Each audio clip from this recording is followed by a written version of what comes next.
Hello and welcome to PurpleSpace's Positively Purple Strategic Forum. This is a short housekeeping announcement before we begin. Captioning is available and should be appearing at the bottom of your screen.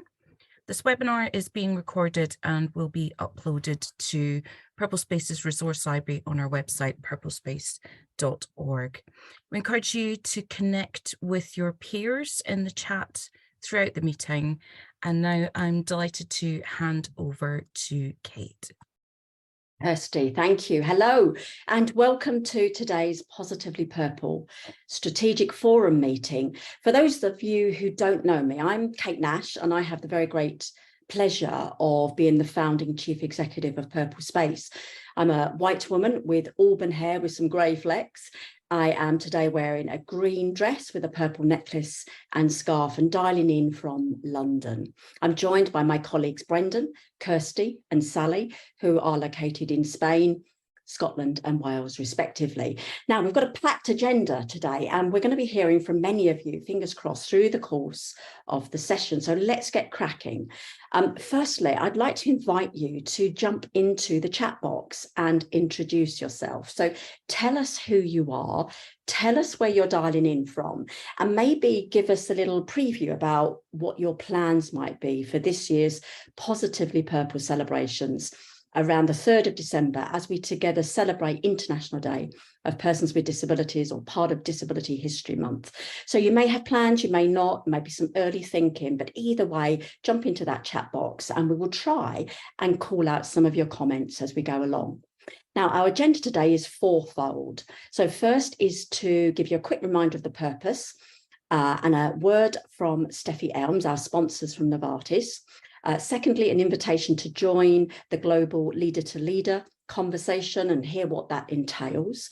Thirdly, a deep dive into the draft working statements that will form the basis of the top 10 priorities of disability ERG and network leaders that we're going to publish on the Monday, the 4th of December. And then lastly, to hear more about Positively Purple Power Up event, kindly supported by Merlin Entertainments on the 20th of November at the London Eye. So lots on offer today. So before we begin, a very quick reminder of purpose. So Positively Purple, formerly known as Purple Light Up, is a global movement that celebrates and draws attention to the contribution of employees with disabilities around the world.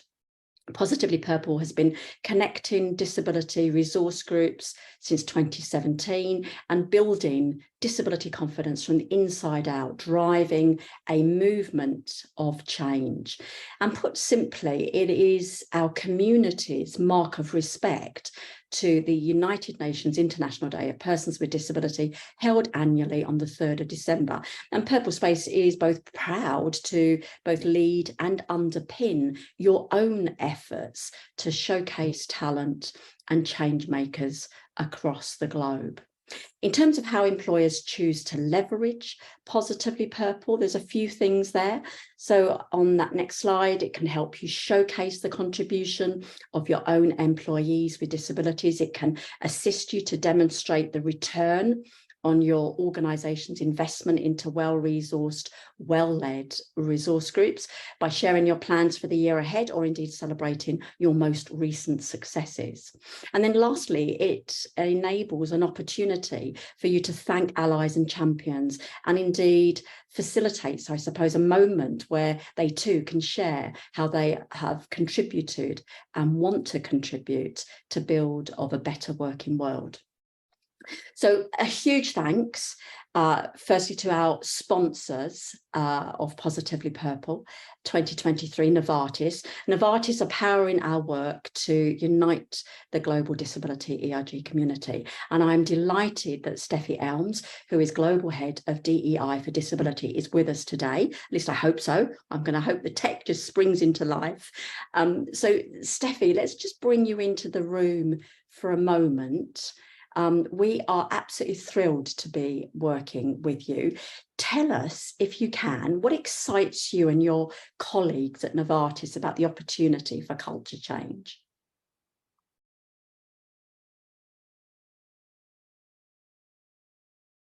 So how are we doing? Sally, Kirsty, we got Steffi with us. I'm here now. Steffi. Yeah. Okay, super. You can't see me, but strangely. Anyway, hi, I'm Steffi Arms. I'm as Kate. Thank you for the wonderful introduction. I'm global head of DEI.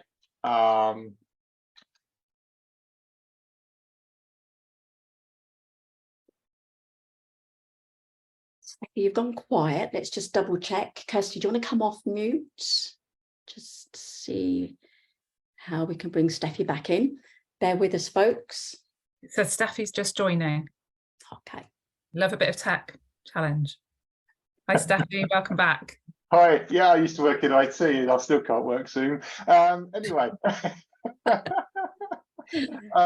yeah, hi. I'm Steffi Arms. I'm global head of DEI for disability from Novartis. I've been in the role now for 3 days short of a year, so I've learnt so much this year in this role, and certainly from the colleagues here at PurpleSpace, who have been really instrumental in getting me up to speed and helping us get our EIGs lined up and activated. So really happy to be here.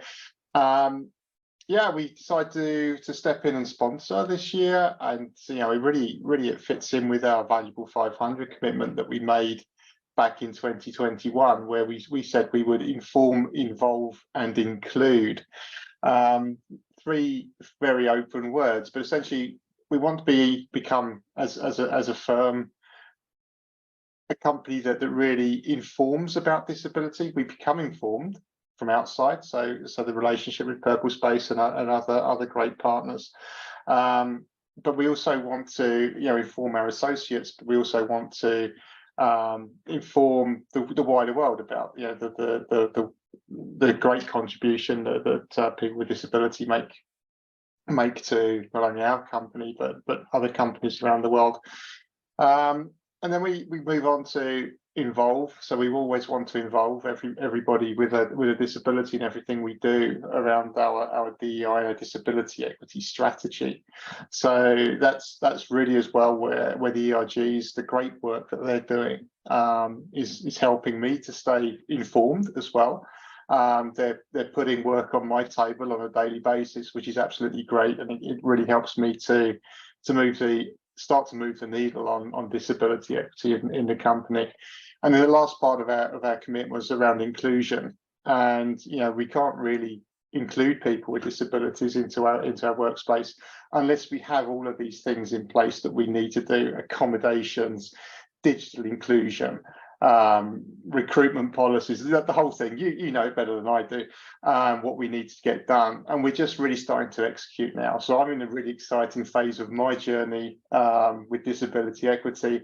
I think this is the perfect point for Novartis to step in and sponsor a global campaign, and here we are. So that's me. Steffi, wonderful. We're so excited. With your support, I think Positively Purple this year is going to do 2 things in an extraordinary way. So one is to activate those leader-to-leader conversations with CEOs, C-suite leaders, and ERG leaders. Look out, world, is what I would say. We'll have a cacophony of videos. And then secondly, really importantly, is showcasing the top 10 priorities for ERG leaders. Our intent is to really focus down on those as we approach the Global Summit of next year. So, Steffi, thank you for swinging by. We really appreciate it. Always happy to be. Yeah, looking forward to play with you very hard over the next few months. Yeah, and we'll see you soon. Wonderful. Enjoy. Thank you. So I'm still going to be around for the rest of the hour. Kirsty, over to you to share more about the leader-to-leader conversations. Thank you, Kate. And just to give an introduction to myself, I'm a white woman in my 40s with blonde shoulder length hair, and I'm wearing a green top today. So in 2021, we introduced leader-to-leader conversations and invited organisations from around the world to sit down and have a conversation about celebrating the contributions of disabled employees with their CEO or C-suite leaders. And organisations like Channel 4, Accenture, Bank of England, Unilever, National Trust, and many others have leveraged the conversations both internally and externally to have these top of the shop conversations about what's on the mind of disabled employees. One organisation that's seen internal change as a result of their leader-to-leader conversation is European Investment Bank. I believe we have Gabriella Bomba, co-lead of European Investment Bank's Enable ERG with us today. Gabriella, we'd just love to hear what impact participating in leader-to-leader has had for yourselves. Would you be able to just give us a quick 30 seconds on that, Gabriella? Absolutely. I hope you hear me. We can, yeah. Great. No, well, actually, 2021 was our first leader-to-leader conversation and our first year of membership with PurpleSpace, and it was really a breakthrough event for our ERG because we got to speak with our president, which is the highest person in our organization, and we were able to receive visibility, but also to get a concrete engagement. He wanted to receive a position paper from us, which we delivered last year. And we are now currently working with our HR department to implement all the actions that we have outlined in our position paper. So in fact, these 2 years have been really, really great progress for us at the European Investment Bank. Oh, that's great. Great to hear, Gabriella, and thank you for sharing. And I think it's a great example of the impact that has had. So thank you for sharing, and feel free to share your video in the comments with others to watch as well.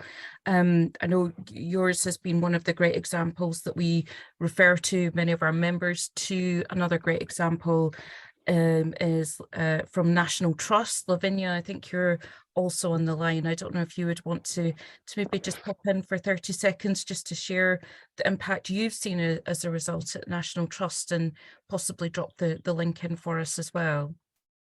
Thank you. Can you hear me okay? We can, yeah. Great. So we're National Trust, but our disability network is called Workability, and that's for our colleagues. We also have a big program going on about access for visitors, obviously. This one's based on us personally as staff and employees. We did a leader-to-leader conversation 2 years ago.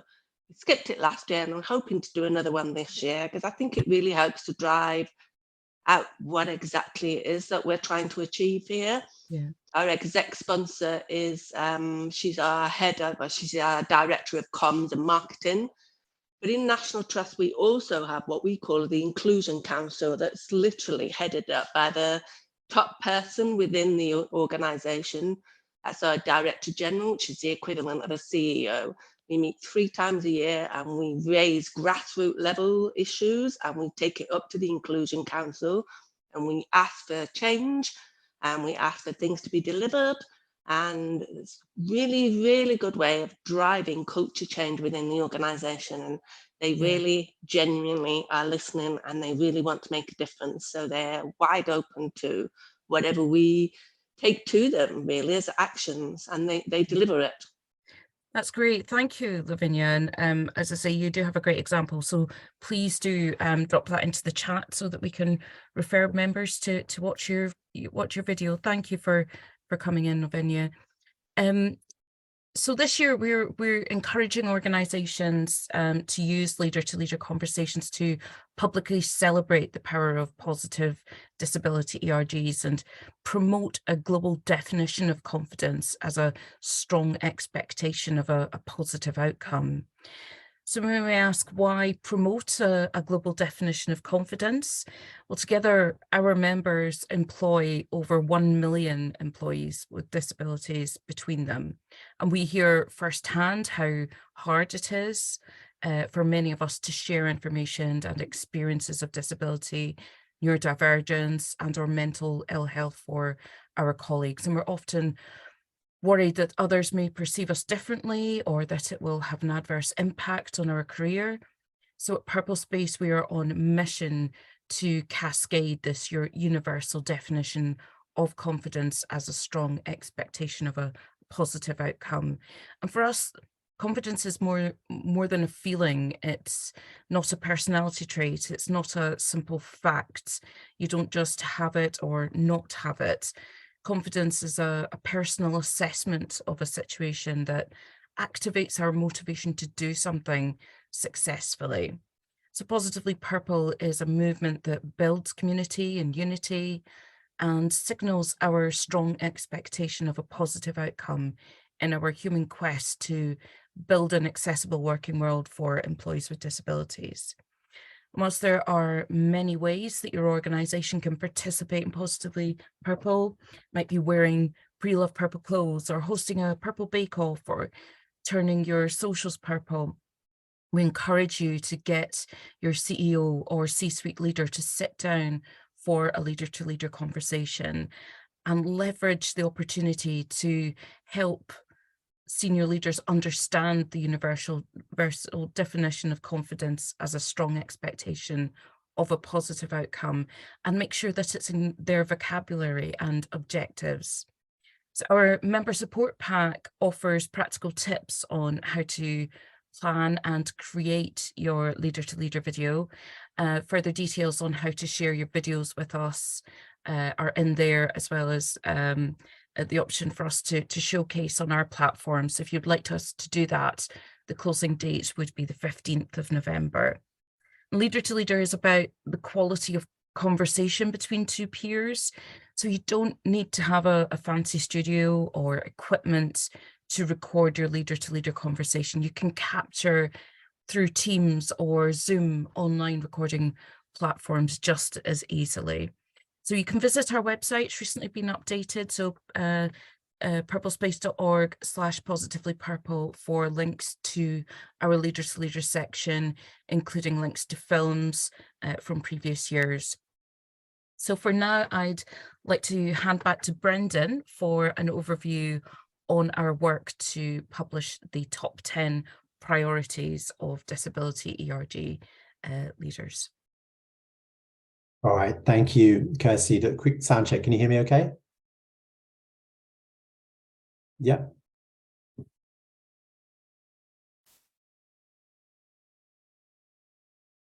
Perfect, Bren. Thank you, Sally. Look, hi, everybody. Yeah, Brendan here from PurpleSpace. Quick audio description. 42-year-old male, white guys with short hair, greying hair and glasses and a blue shirt. Speaking to you from Spain. So look, great to see so many people on the call today. I've been reading the comments with interest. So some great stuff there, really good, interesting activities. Look, I think my favorite comment so far, Mel Aston, Positively Purple just makes me happy. Love that. And Dawn as well, looking forward to seeing that purple walk-in stick as well. So keep your comments coming, particularly in this section, because we really do want to gather some of your insights here and hear from as many of you as possible. I'll explain more about how we want to do that now. So the top 10 priorities of disability ERG leaders. So let me tell you more about what that is all about. Here at PurpleSpace, we work with over 4,000 disability ERG leaders, champions and allies across 200 organizations, over 55 countries represented, and between them our members employ over 1.5 million employees with disabilities. So the reach is huge, which means that we are uniquely placed to surface the priorities of disability ERG leaders and the communities that they represent in order to help inform discussion at both a global business and policy making level. So as part of Positively Purple 2023, we will surface these insights by collating what we're calling the top 10 priorities of disability ERG leaders. So prior to this meeting, we circulated a document that contains 17 working statements. So you will have had that with the agenda. It went out again yesterday with the reminder as well. But these working statements have been shaped by our interactions with members through our peer leadership roundtables, through our member coaching meetings, our strategic forums. In the document, the statements are grouped under 4 headings, but for today's session, we've combined them into 2 groups. So today we're going to be discussing working statements relating to these two these two themes. So the first is learning directly from employees with disabilities and improving business performance. And the second is moving beyond traditional top-down approaches to disability inclusion and developing the inner confidence of every employee with a disability. So our aim in this session is to gather further insights from you, the PurpleSpace community, before publishing the top 10 priorities on the 4th of December this year. And then later in 2024, the priorities will then inform content for our first ever global disability ERG summit on the 15th of October, 2024.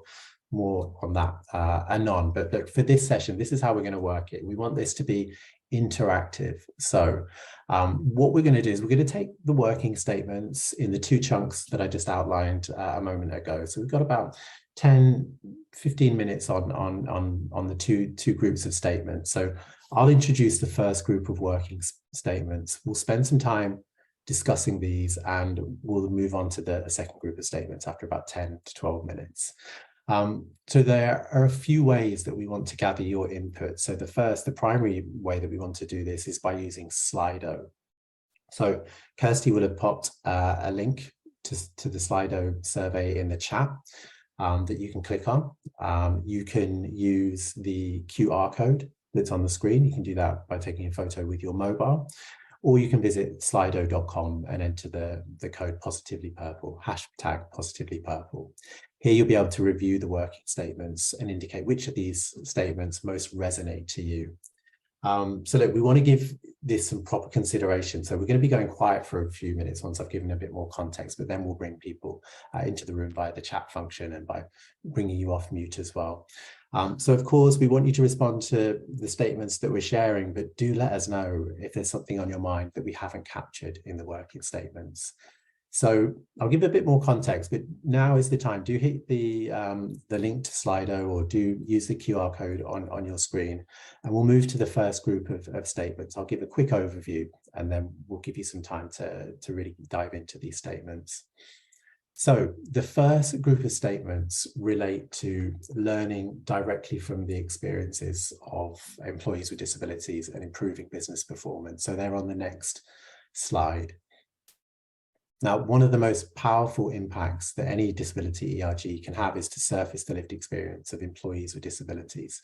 So in doing that, ERGs can support their businesses to improve practice by learning directly from their own people. So there are 10 working statements here on the slide. I'm not going to read them all out because in a moment we're going to give you 5 minutes to review them. But just to give you an indication of what they relate to, our community are telling us things like they want our organization to learn directly from the experience of their own people, to have mechanisms for doing that, or to ensure that data collection is linked to practical improvements and outcomes. We're also hearing things like our ERG leaders want improved workplace adjustment or accommodation provision, and that increasingly they're expecting to help their organizations to apply a disability lens to the overarching business strategy. So as I say, I'm not going to read the rest out. In fact, I'm going to stop there. So for the next 5 minutes, we're going to go quiet. So we'll still be in the room, but we're going to be quiet. So click the link to Slido, review the statements, and we're asking you to select the 3 that resonate with you most and then submit that. So we'll come back in 5 minutes. It will be 28 minutes past the hour. Then we'll come back for a conversation and your observations. So we're going to go quiet now, 5 minutes.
All right, look, we're back in the room. Super interesting from the back end of that, so we can see the bars moving on Slido as you're inputting in there. So thank you so much for your input.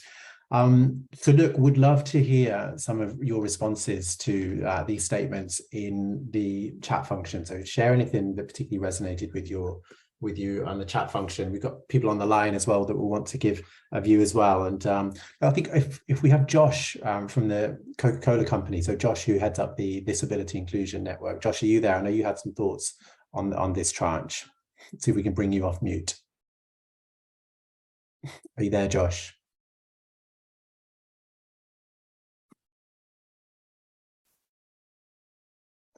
I'm not sure if we can, it looks like, Josh, you might be on mute. There we go. How's that now? Hey, I can hear you loud and clear. Look, welcome, Josh. Briefly, what resonates with you when you're looking at this first tranche of 10 working statements? Anything grab your attention?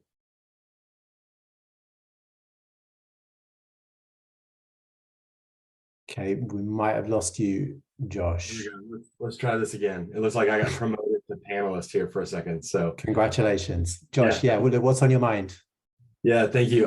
So a couple of things come to mind. I'll key in on a couple of them that Bren, we've talked about a lot in the past because you've been kind of in the weeds with us on a few of these.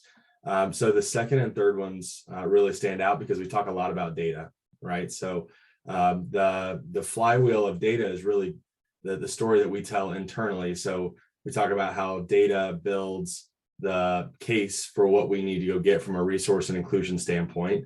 And then once we go build that case and we get the resources, then we can prove and build trust with people and actually have progress, right? And then that progress comes back to life and people are like, oh, wait, I'm willing to raise my hand in self-ID, or I'm willing to, kind of talk more about this space. And the challenge is, while that's like the ideal kind of flywheel, we know that we can go back and look at all the national or global data in the space and say, until we get everybody comfortable trusting, like look at the second one, we don't need to wait for us to get to a fully representative self-ID rate. We're well off of that today. We can go make progress and talk using externally available information to actually go make progress that will help us build trust and not play this chicken or the egg game. The other thing that helps me think about is if we're not willing to measure these things, so better disability workforce data on number 3, then we are going to, it sends a certain signal from our leadership team that we're not willing to share. Therefore, how is important is this for us, right? So let's go put the data and the practices in place, but realize that I'm going to go push on our leadership team to make that data available and to give us the right numbers so that we can then prove and build that trust. The only other one that I'd say, because I could harp on data the whole time, is as you go a little bit further down this external reputable tool, benchmark, I think it's like number 5 or 6 here.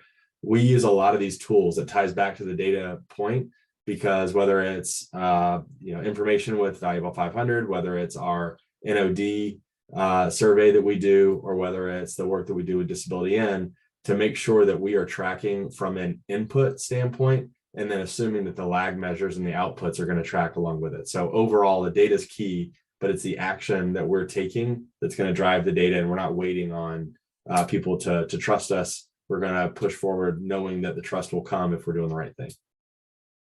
Josh, look, thank you. Great insights, and like you've done it. I'm not going to repeat what you're saying, but I could see a lot of love and claps and hearts coming through. That point about the chicken and the egg point around data, I think you have perfectly articulated the challenge around data. So look, thank you, Josh. I can see comments coming through. What we'll do, I think we'll move us on to the second tranche of working statements. So keep your comments coming in the chat. We'll come to those after we've done this one. But look, same again, we're going to go again with this second tranche. So Slido will have been updated. So I'll very, very briefly introduce these statements, but they relate to moving beyond the traditional top-down approaches to disability inclusion and developing the inner confidence of every employee with a disability. So, we're hearing things from the community like the importance of ensuring that ERGs are resourced, recognised and rewarded. We're hearing about the importance of investment in the personal and professional development of employees with disabilities and in storytelling moments that normalise the experience of disability.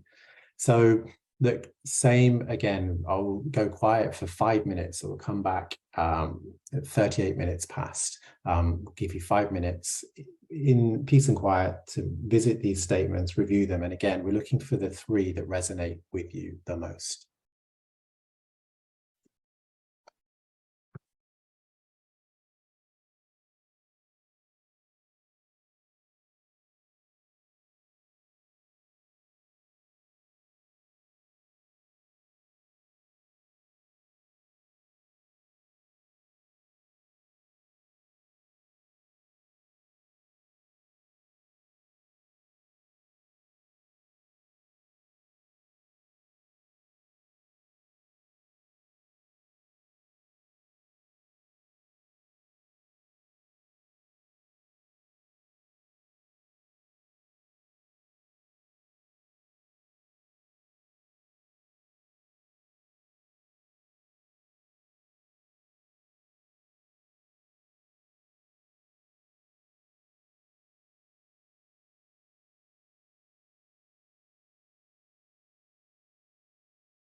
All right, look, let's get back into the room. So again, look, thank you for your input on Slido. We could see the wheels turning and the bars moving up. So look, I would love to bring off another colleague off mute. I think Dawn from the National Ambulance Network in the UK. You had been looking at some of these statements. So Dawn, first of all, are you there? And then could you give us a very brief sentence or two on your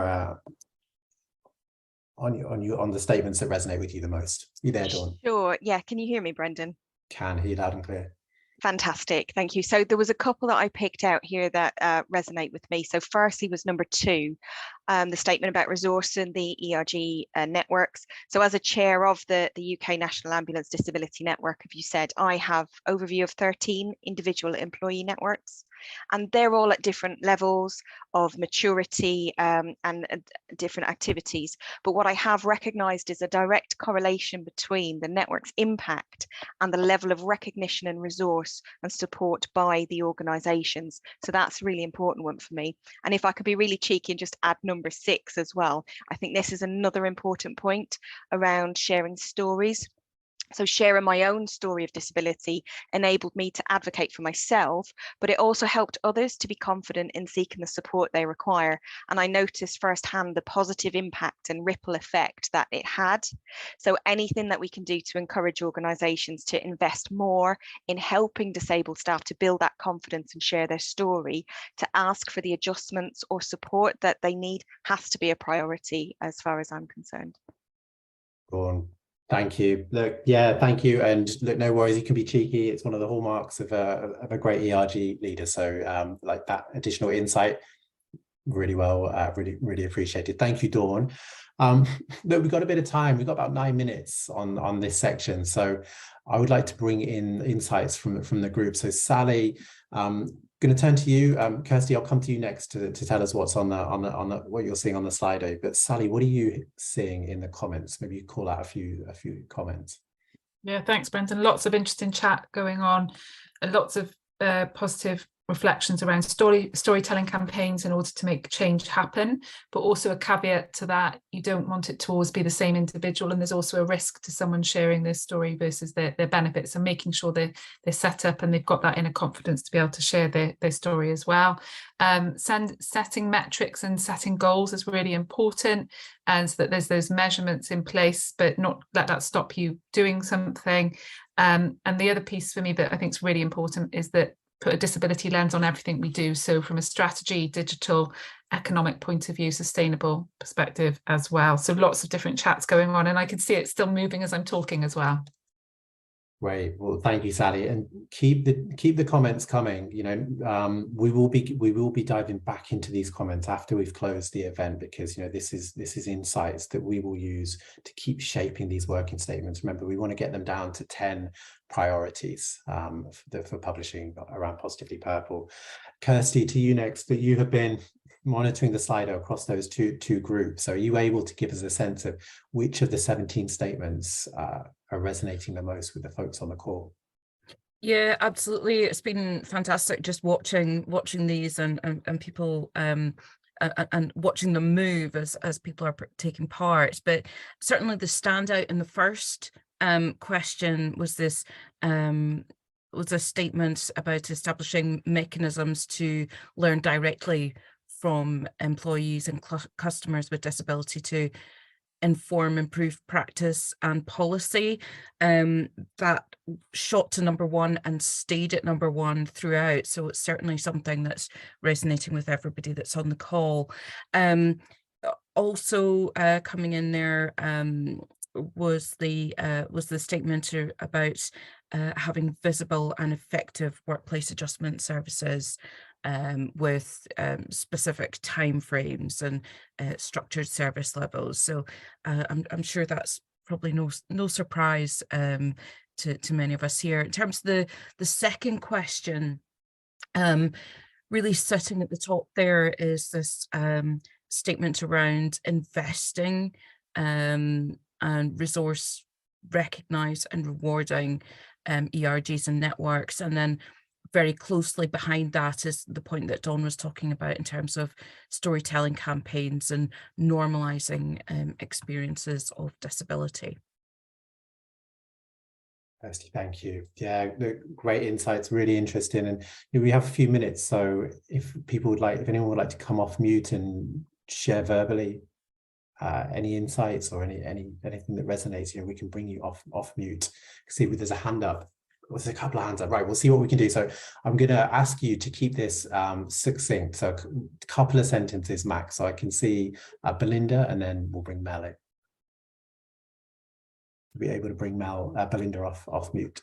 Hi, Belinda, you there? Yes, I am. Good evening, good afternoon, good morning to all. I wanted to let everyone know, in case you couldn't tell from my voice, I'm from the United States. And what we have just had in the last 2 months in the US is lawsuits being filed against companies and organizations, for example, for having a scholarship for a person with disabilities as being violative of the United States Constitution. This is all very new. We are seeing companies pull back. There's massive data about this. So we are seeing companies shrink back, including my own, even though we've not yet been sued, keyword being yet. And so it's turned into a class action disaster in the US. The second thing I want to point out, and more to follow on that, I'll be watching it closely, reporting to Bren, Kirsty, Sally, and the team. Secondly, we have procedures in place in the US for accommodation. The problem with our legislation is it lacks common humanity and dignity. It doesn't take into account microaggression, even though the systems are in place. So I'm inherently skeptical of mechanisms.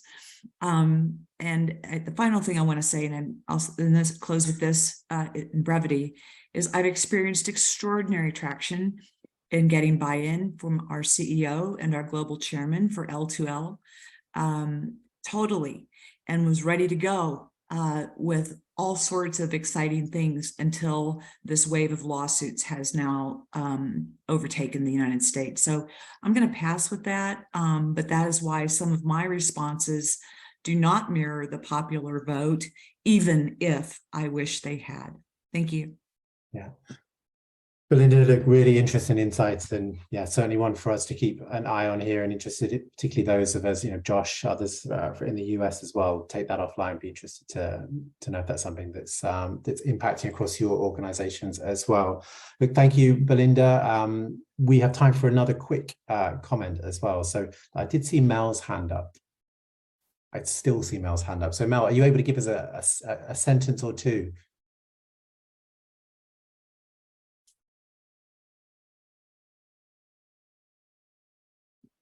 Not sure if you're able to come off mute, Mel. I can see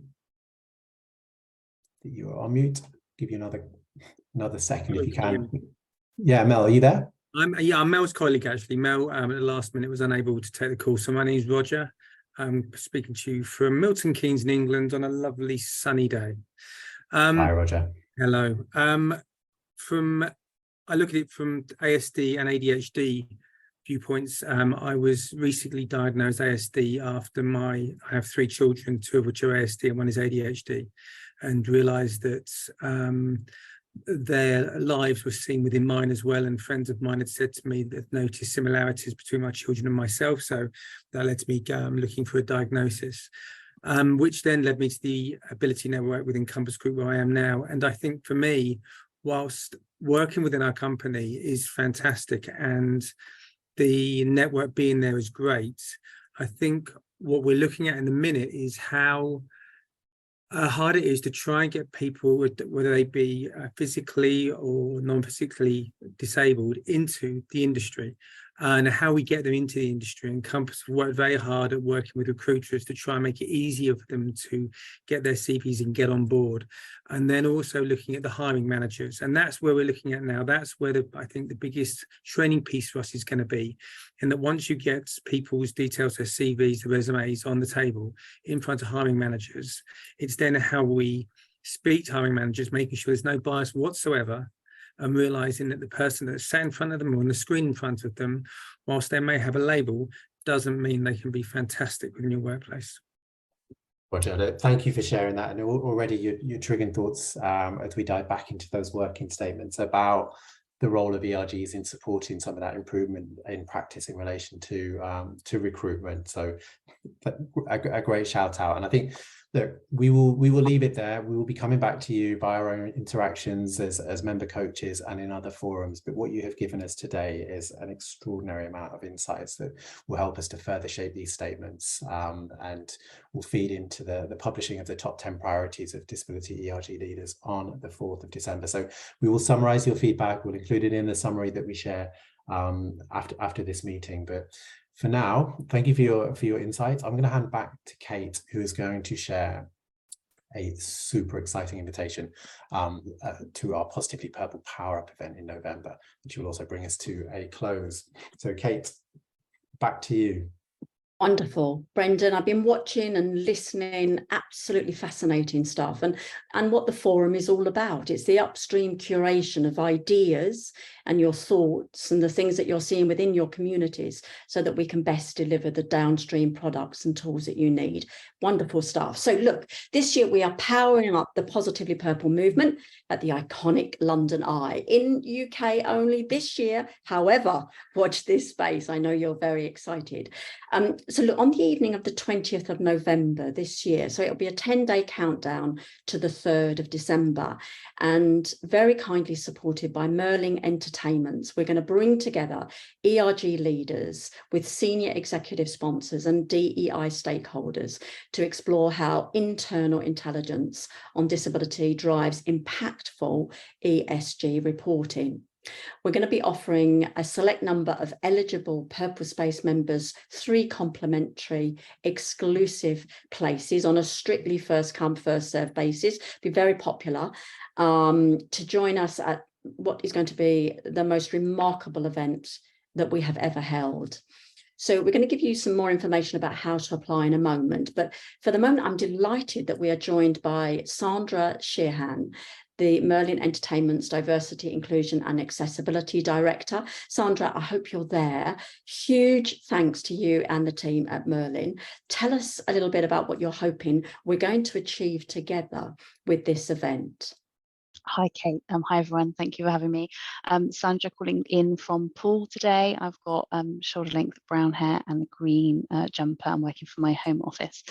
The event is going to be very exciting. So we've been supporting the Positively Purple movement for a number of years at Merlin, and we know it's a moment in time in the year when we can bring together people to have great discussions, to celebrate achievements that have happened that year and look to what needs to happen in the future.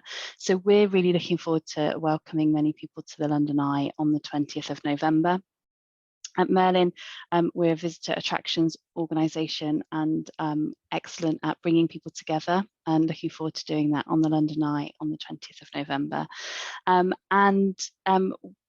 really confident that it's going to lead into some great conversations around where disability fits in the ESG or the environmental social governance agenda. We're having some big conversations about that at Merlin right now. I'm really keen to participate with many other members in some great conversations as we go forward. Wonderful. Sandra, I'm so excited. I'm surprised my head is still on. So a huge thank you. I mean, we know there's lots of work coming up over the next couple of months to pull this off, but a very early thank you from me to you and your team who have already pulled off the most extraordinary feat to get this on. So look, for those of you who haven't already done so, you need to send us your names of your 3 representatives by 1700 hours GMT on Friday, the 6th of October. So respond to the email that you have likely to be sent. So there's k@purplespace.org.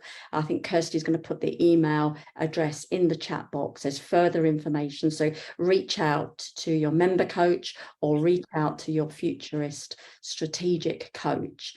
Obviously, Sandra, the next question is, we need to go around the world next year. You can hear our colleagues from different parts of the world dialing in. And if we could, Josh, Belinda, and many of you others on the call, purple, we would ship you in. However, I hope this will resurrect, I suppose, the ideas that we've seen in abundance over the years, because this is all about community.